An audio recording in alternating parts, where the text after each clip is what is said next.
A widowed Duke hid to see how his new wife treated his twins until the maid left a note that changed everything. The nursery door should not have been locked from the outside. Duke John Hilton stood in the dim corridor of his own estate, his hand frozen on the cold brass handle.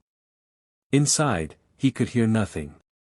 Not the usual chatter of two-year-old twins, not the soft humming of Clara the nursery maid, not even the creak of floorboards. Just silence. The kind of silence that makes a father's blood run cold. That he had returned early from the hunt, mud still on his boots, because of a single scrap of paper left on his study desk that morning. Your Grace, look behind the nursery door when the sun sets, they are afraid to cry. John had dismissed it at first. Clara was young, perhaps overly sentimental about the children's adjustment to their new stepmother.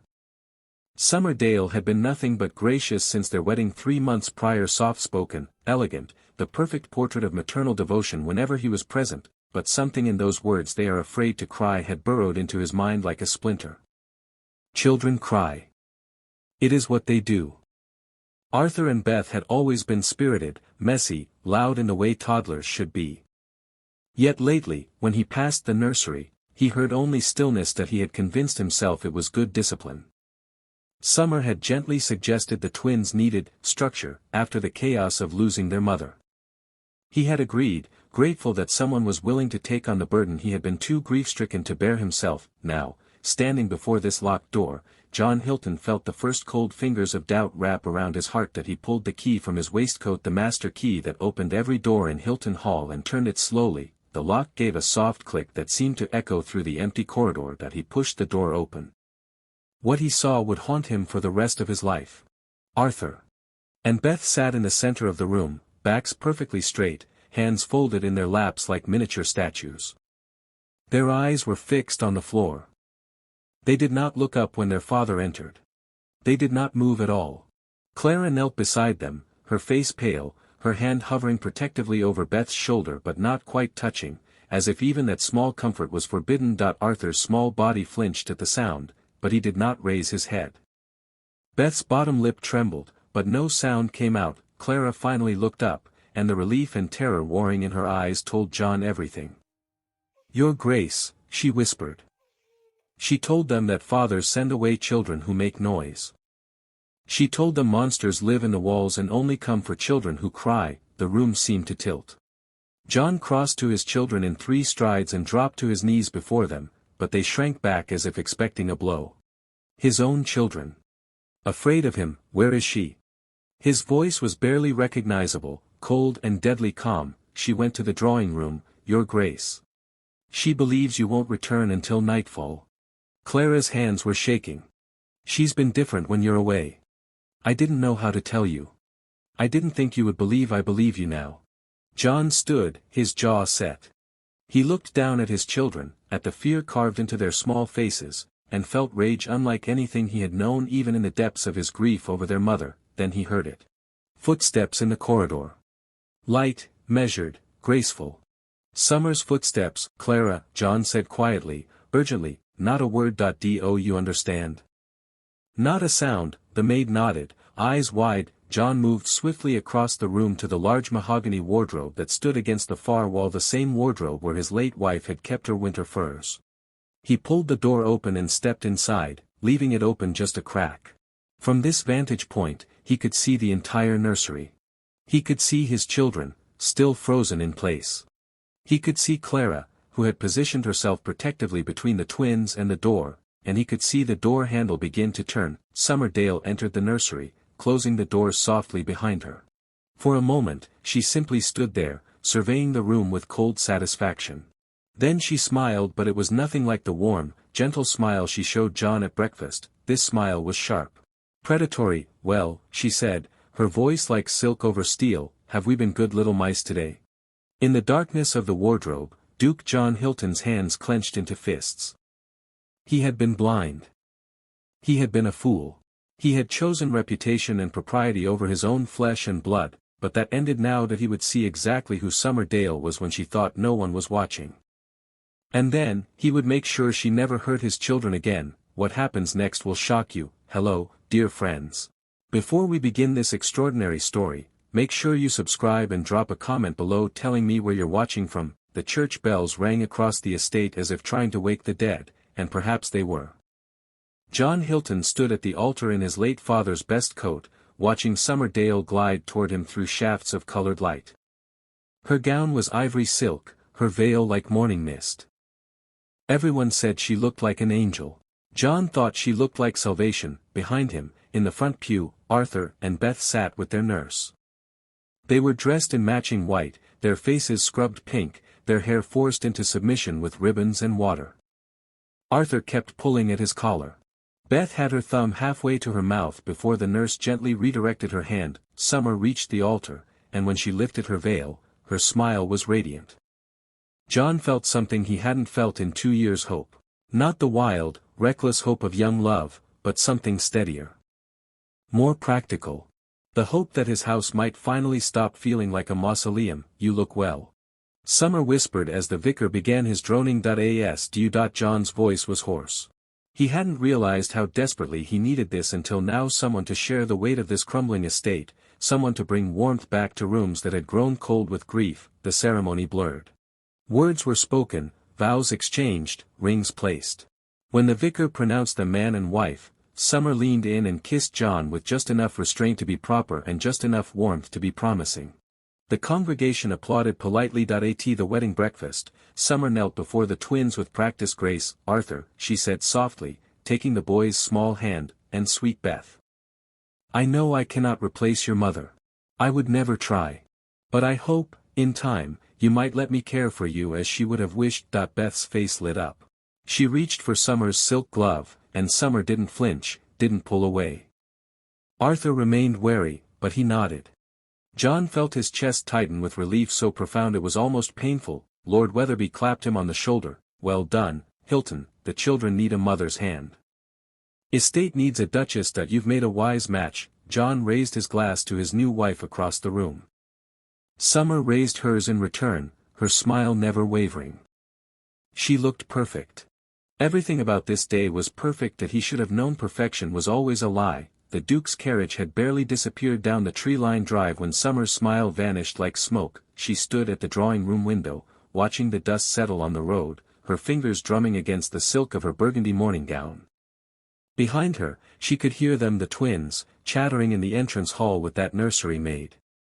Their voices carried through the house like the yapping of small, annoying dogs. Summer turned sharply. "Clara."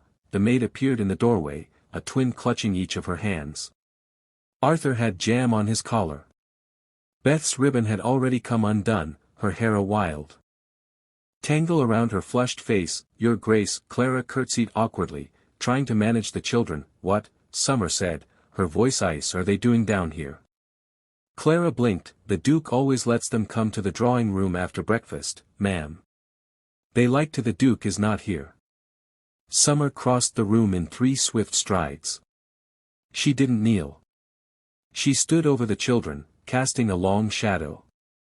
"And I am not interested in what they like." Beth reached up with sticky fingers toward Summer's skirt. "Mama, do not touch me." Summer stepped back as if the child carried plague. "And do not call me that ever." Beth's face crumpled. Arthur pulled his sister closer, his small jaw set in defiance that looked heartbreakingly like his father's. Summer's eyes narrowed. "Clara, take them to the nursery. They are to remain there unless I specifically send for them. Is that understood?" "But Your Grace, the Duke said they should have the run of the Duke is not managing this household." "I am." Summer's voice dropped to something dangerous. "These children are clumsy, undisciplined, and frankly, exhausting. I will not have them underfoot, destroying my peace, making this house look like a common barnyard." Clara's face went pale. "They're only 2 years old, ma'am, then they should be easily controlled." Summer turned back to the window, dismissing them with a wave of her hand. "Take them upstairs, keep them quiet. If I hear so much as a whimper before the Duke returns tomorrow, you will find yourself seeking employment elsewhere. Do I make myself clear?" Clara gathered the twins quickly, but not before Summer saw the fear dawning in their eyes. Good. Fear was useful, fear meant obedience. The door closed, and finally, the house was silent. Clara pressed her ear against the nursery door, listening for footsteps in the corridor. Nothing. The house had settled into its evening quiet, and Summer had retired to her chambers an hour ago. She slipped back inside and latched the doors softly behind her. Arthur and Beth sat huddled together on the small bed, their faces pale in the candlelight. They hadn't cried when Summer had swept their supper tray off the table that afternoon, sending porcelain and potatoes crashing to the floor. They hadn't made a sound when she pointed at the spilled milk spreading across the nursery rug and declared them savage little beasts who needed to learn consequences. That silence frightened Clara more than any tantrum ever could. "Here," she whispered, pulling a cloth bundle from her apron pocket.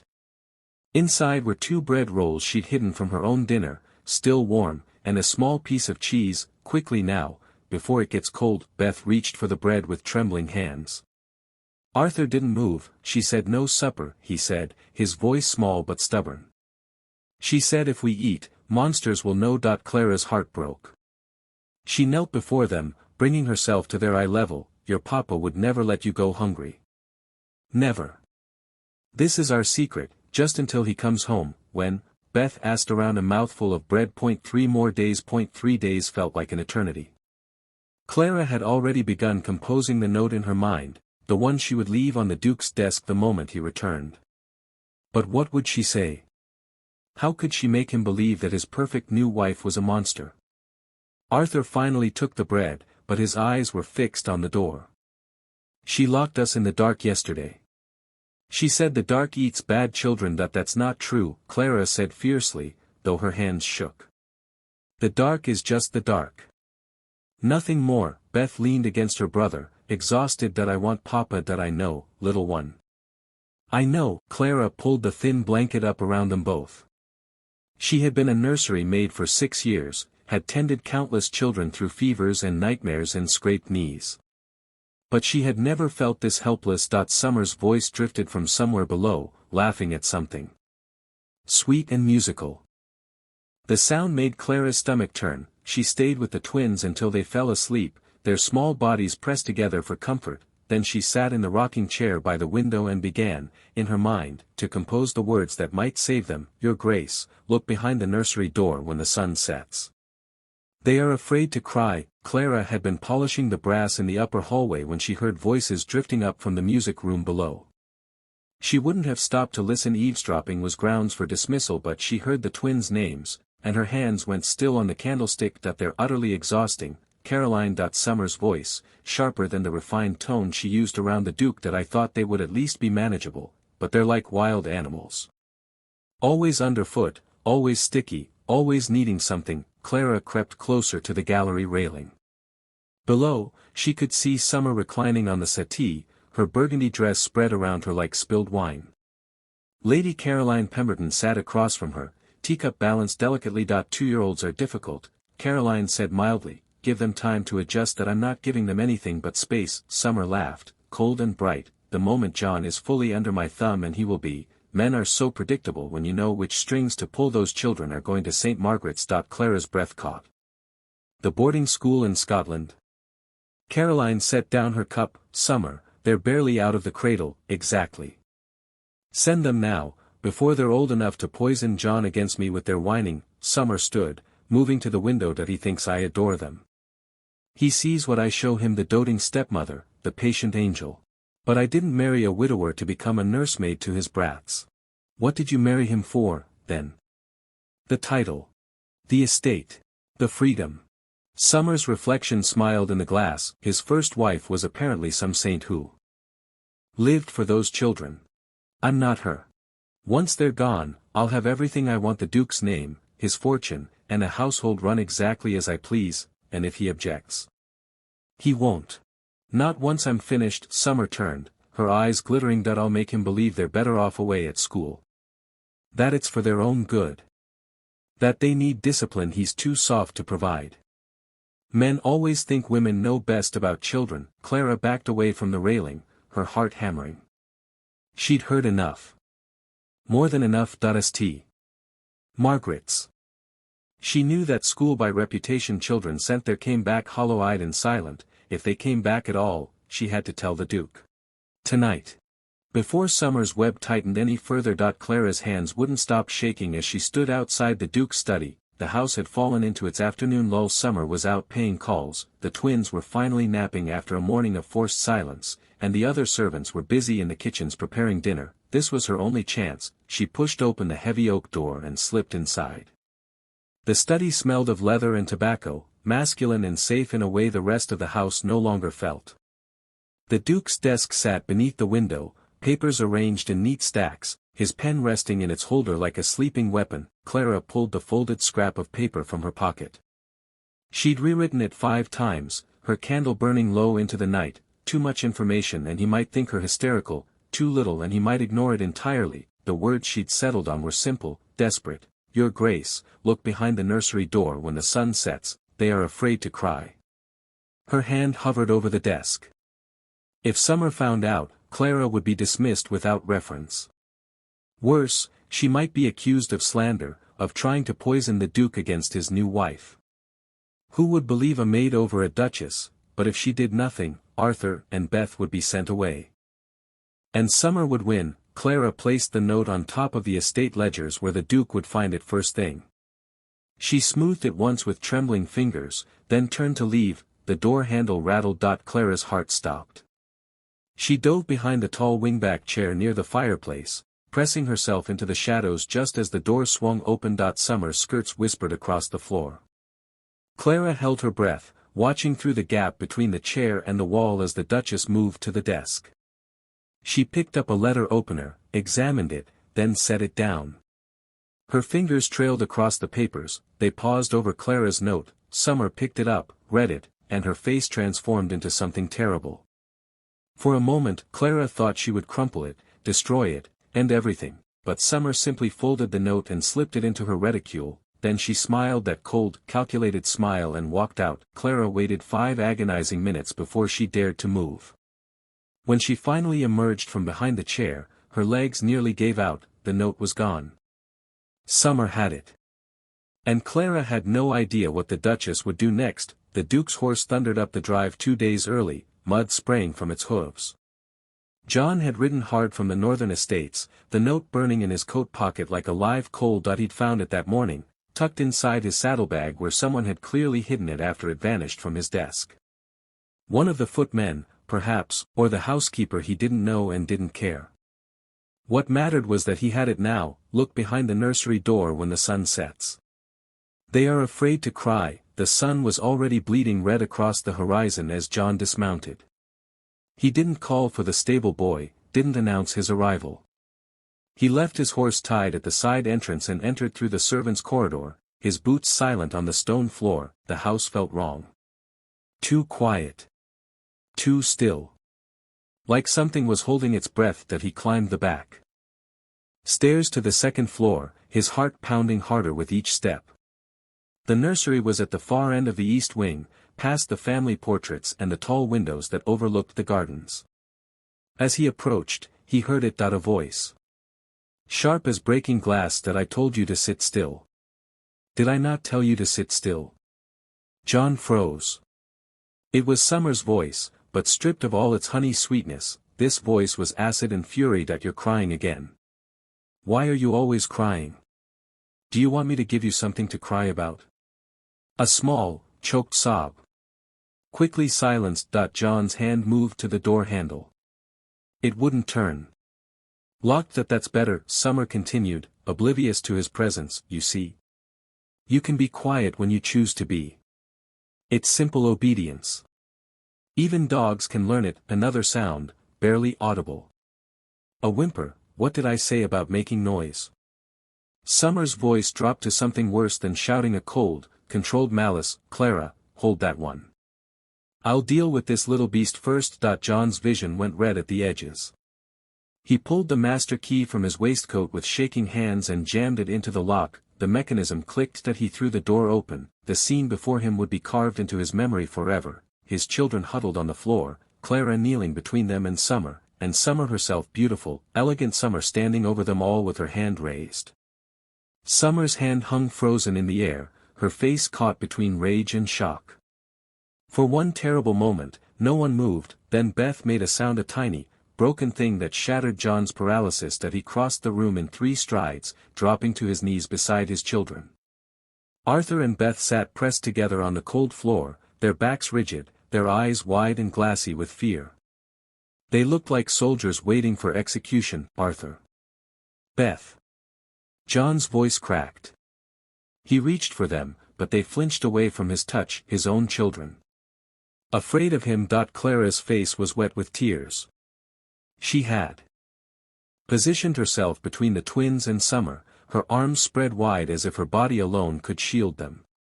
Her cap had come loose, her apron was torn at the shoulder, and there was a red mark blooming on her cheek that made John's blood turn to ice. Did she strike you? He asked quietly. Clara's silence was answer enough. John looked up at Summer. She had recovered quickly, smoothing her burgundy skirts, arranging her face into something resembling concern. But he had seen what lay beneath. The mask had slipped, and he could never unsee it. John, darling, you're home early. How long? His voice was dead calm. Dangerous. How long have you been doing this? Doing what? Disciplining children who need structure. Really, John, you're overreacting. That I was simply locked door. From the outside that he stood slowly, deliberately, children too terrified to cry. A maid with a bruise on her face. Tell me, wife, what exactly were you simply doing? Summer's eyes flashed. These children are wild, undisciplined, they need a firm hand, and you've been too weak to provide it. Someone had to get out. That I beg your pardon. Get out. John's voice dropped to something lethal. Out of this room. Now. Before I forget, I am a gentleman. Summer's mouth opened, closed. She looked at Clara, at the twins, at John's face, and whatever she saw there made her step back. We will discuss this like civilized people when you've calmed yourself. There is nothing to discuss. Leave this room. She went, her skirts whispering fury. The moment the door closed, John turned back to his children. Arthur's lower lip was trembling. Beth had her thumb in her mouth, something she hadn't done in months. That I'm sorry, John whispered, gathering them both into his arms. That I'm so sorry. Summer's hand hung frozen in the air, her face caught between rage and shock. For one terrible moment, no one moved. Then Beth made a sound, a tiny, broken thing that shattered John's paralysis. That he crossed the room in 3 strides, dropping to his knees beside his children. Arthur and Beth sat pressed together on the cold floor, their backs rigid, their eyes wide and glassy with fear. They looked like soldiers waiting for execution. Arthur. Beth. John's voice cracked. He reached for them, but they flinched away from his touch, his own children. Afraid of him. Clara's face was wet with tears. She had positioned herself between the twins and Summer, her arms spread wide as if her body alone could shield them. Her cap had come loose, her apron was torn at the shoulder, and there was a red mark blooming on her cheek that made John's blood turn to ice. Did she strike you? He asked quietly. Clara's silence was answer enough. John looked up at Summer. She had recovered quickly, smoothing her burgundy skirts, arranging her face into something resembling concern. But he had seen what lay beneath. The mask had slipped, and he could never unsee it. John, darling, you're home early. How long? His voice was dead calm. Dangerous. How long have you been doing this? Doing what? Disciplining children who need structure. Really, John, you're overreacting. That I was simply locked door. From the outside that he stood slowly, deliberately. Children too terrified to cry. A maid with a bruise on her face. Tell me, wife, what exactly were you simply doing? Summer's eyes flashed. These children are wild. Undisciplined. They need a firm hand, and you've been too weak to provide it. Someone had to get out. That I beg your pardon. Get out. John's voice dropped to something lethal. Out of this room. Now. Before I forget, I am a gentleman. Summer's mouth opened, closed. She looked at Clara, at the twins, at John's face, and whatever she saw there made her step back. We will discuss this like civilized people when you've calmed yourself. There is nothing to discuss.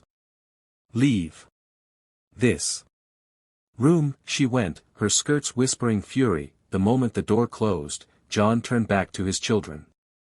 Arthur's lower lip was trembling.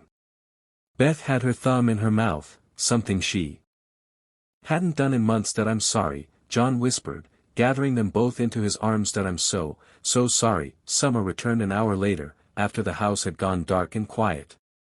She must have thought John had retreated to his study, that she could resume her reign of terror once the storm had passed. She was wrong. John had sent Clara to sleep in the adjoining room with strict instructions to lock the door.